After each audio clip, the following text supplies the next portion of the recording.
This video was made possible by trees. Not a company called Trees, just like actual real trees. To learn more, go to teamtrees.org or just, go outside. I'm about to tell you a story.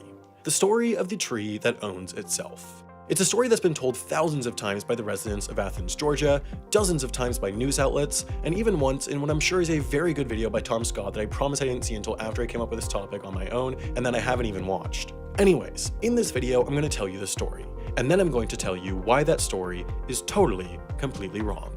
This is the tree that owns itself. It's a white oak that stands here in Athens, Georgia, at the corner of South Finlay and Deering Street. By the mid-19th century, it had grown quite large, and it found itself sitting on land owned by Colonel William Henry Jackson.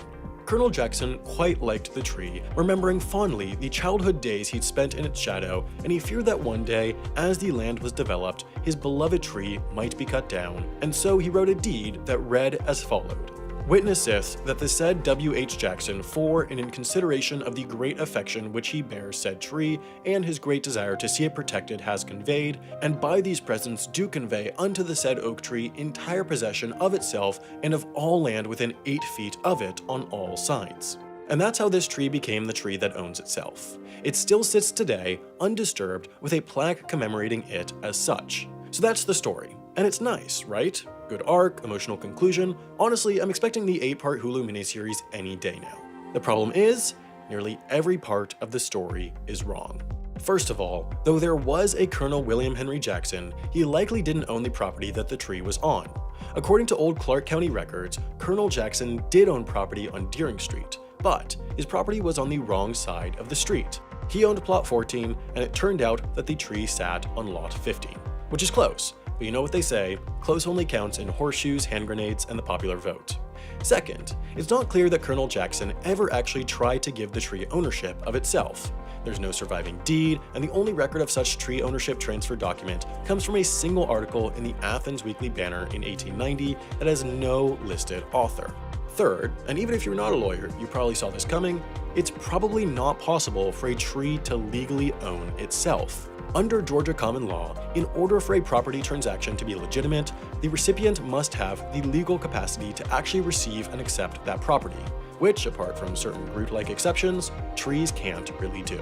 And on top of all of that, the tree that stands today in Athens, Georgia isn't even the original tree. The tree was knocked down by a massive storm in 1942. The one that sits there now is a descendant of the original, planted from one of its acorns in 1946. Basically, this is all a big urban legend, so this video is about nothing. Which brings us to our sponsor, trees. Yeah, this was kind of a short video, but that doesn't matter because trees are great. They're green, leafy, sometimes birds live in them, and they breathe in CO2 and spit out oxygen, which, given the state of the world, is a pretty great trade-off. As you might have noticed, the whole YouTube community is banding together to try and raise enough money to plant 20 million trees by the start of 2020, and after initially thinking I wouldn't participate, I ended up bedridden for days with a terrible case of FOMO and figured, why not follow Nike's example and just do it? To reach the goal, we need your help. So please, go to teamtrees.org and donate. All the money will go to the Arbor Day Foundation, who will plant one tree somewhere for every dollar they receive. Look how big a tree is, and how small a dollar is. It's a lot of bang for your buck. Once again, go to teamtrees.org to join me in donating so that we can plant 20 million trees.